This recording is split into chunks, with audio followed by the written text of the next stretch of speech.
Here's some additional stuff that you can know for different versions of choking and resuscitation and other things. So alternatives or other tools you can use or variety. We're going to look at a bunch of different things, how to use a chair, if there's a height difference or if they're seated, they could be in a wheelchair, what have you, what to do if you can't do abdominal thrusts, if the person is pregnant or there's an ulcer in their stomach or for whatever reason you just can't go there, there's alternatives.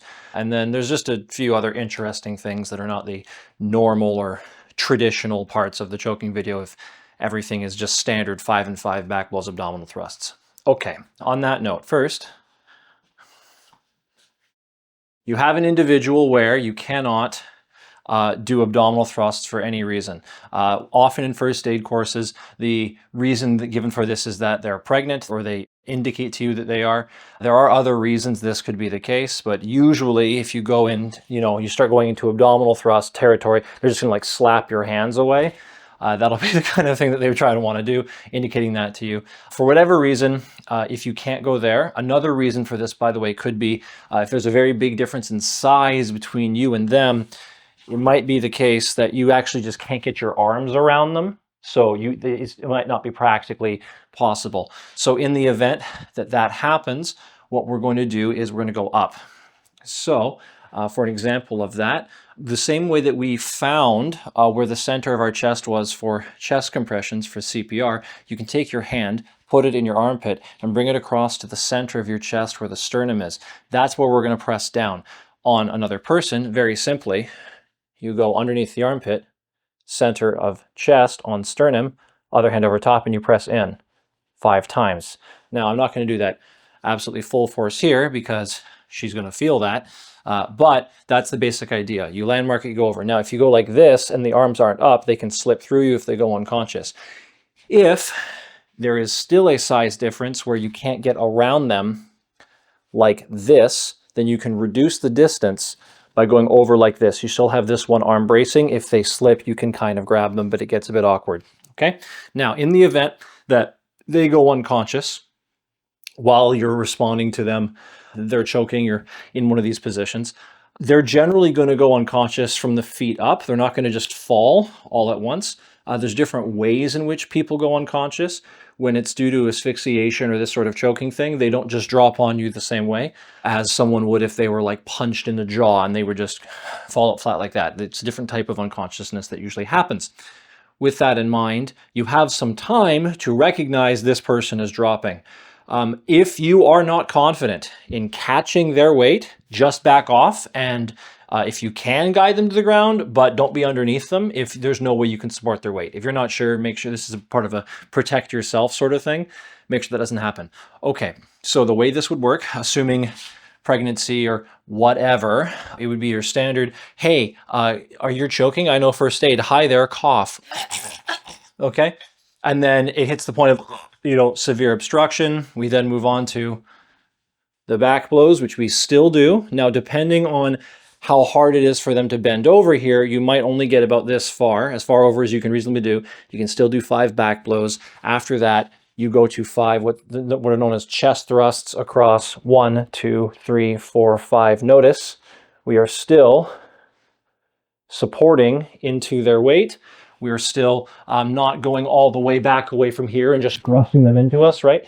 It's very similar to an abdominal thrust, but we can't go in and up. It doesn't really work. It's just straight in.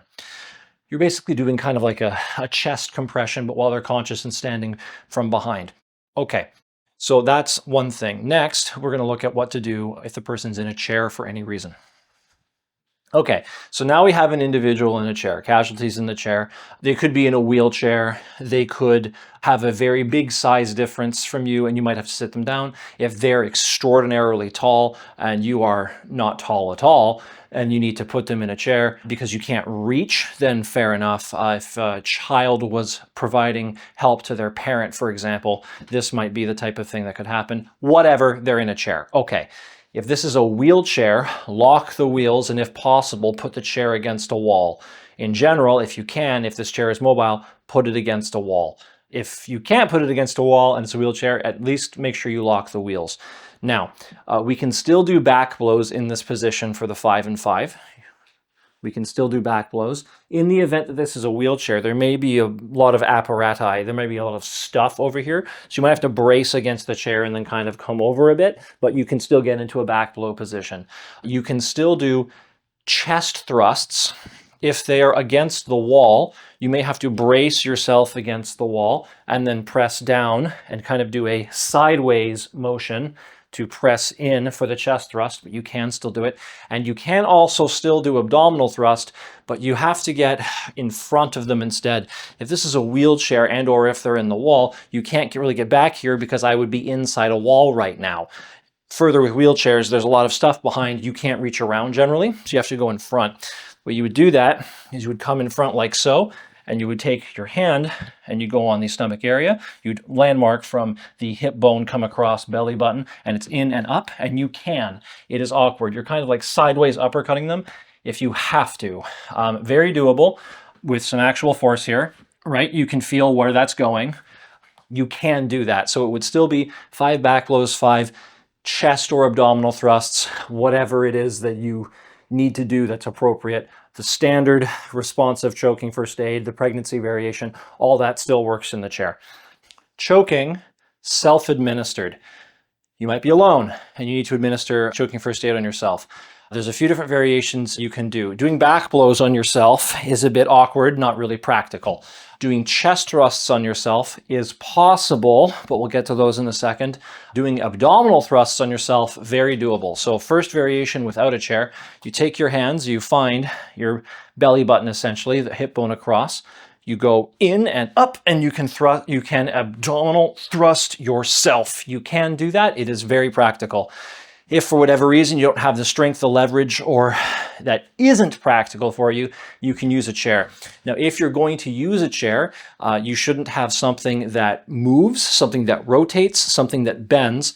Ideally, if you have one of those good old standard, old wooden chairs that's rigid everywhere, ideally also without a sharp top, then this could be very practical for self-administering abdominal thrust. If you have, any of those old chairs from your family, a family heirloom or whatever, that, you're getting all these modern bougie chairs. It's good to have those one or two laying around because at minimum you have the choking assistant utility device. Anyways, so the way that you would do this is you would go over top, you would put yourself in the position for basically ramming this chair up through your stomach, abdomen, and potentially up to your diaphragm, and you would self-abdominal thrust on full force. That is going to hurt like heck, but it's better than choking to death. So that's another thing you can do. If you have to self-administer chest thrust, for example, you're at home, you're eating alone, you're pregnant, and you don't chew sufficiently and you choke on something, there are many suggestions I've heard from this.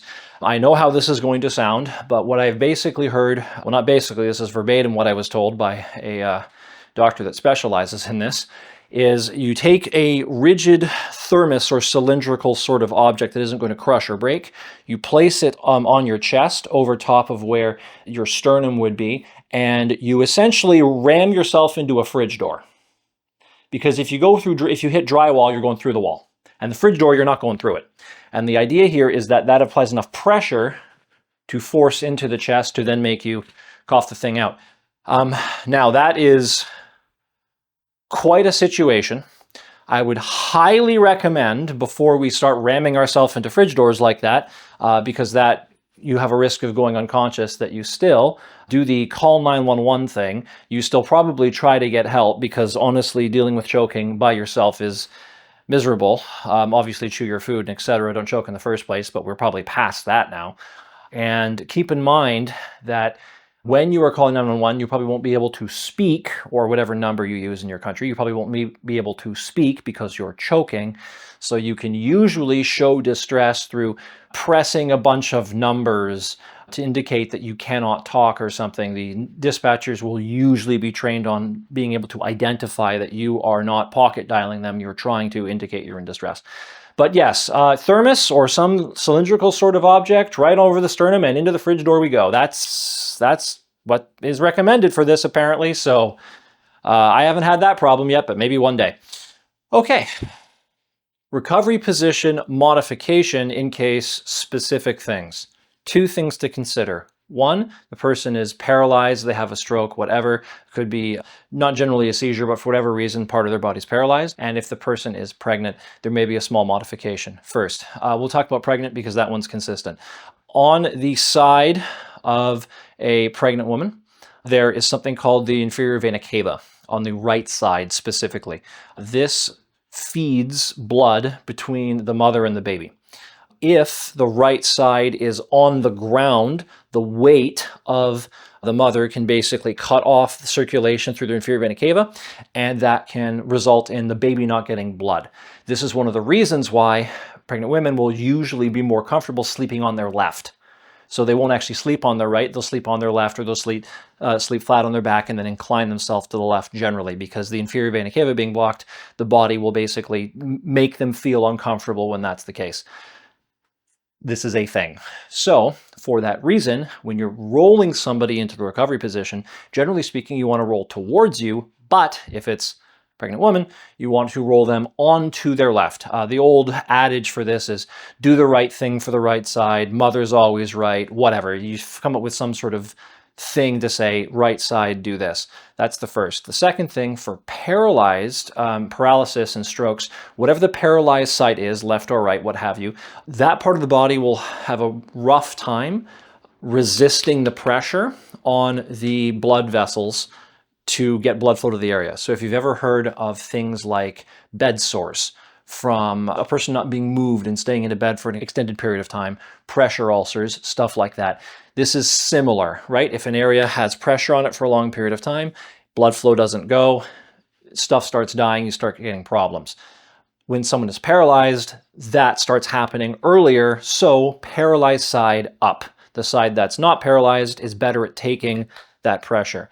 For an example on how you would look at this and how to know what the right side is, because there's a few things when people are panicking they forget, I'm going to show you how to look at that on a person on the ground now. Welcome back. We're going to focus on recovery position and trying to figure out what the right side of somebody is. Now, if you're very good at telling the sides of people, this might seem a bit overly simplistic. In my experience, especially when people are panicking, they suddenly get very inconsistent at things that many people would consider to be basic tasks. Now, I'm looking at somebody front ways. My left is not their left.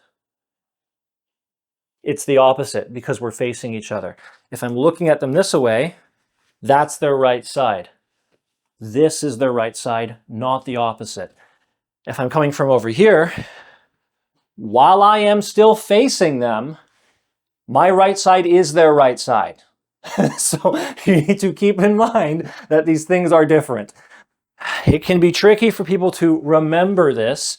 If you need to do this, oh right, this is their right side, whatever man, figure it out. But keep in mind that if you're trying to identify what side is their right side for protecting it in the case of pregnant woman, you need to figure that out somehow. Or why did you go through the exercise? That's the first thing. For someone who is paralyzed because of stroke or what have you, the side that is paralyzed is the one you elevate. So you don't need to know if it's left or right. You just have to know it's the paralyzed side. Fine. So assuming I'm starting from this side, I want to roll this way, but this is the right side. So I'm going to go from the opposite. Hand up, leg up, hand across in armpit or shoulder, shoulder knee, and I have to get out of the way because they're going into the wall. And that simply is what it is. Correct the head as best you can. Give them the pocket to vomit in. We can't really see it because they're in the wall, but that's life. And then in order to check for breathing, we're going to have to come around and kind of awkwardly check it. And that simply is what it is. Now, if this person stops breathing and goes into cardiac arrest,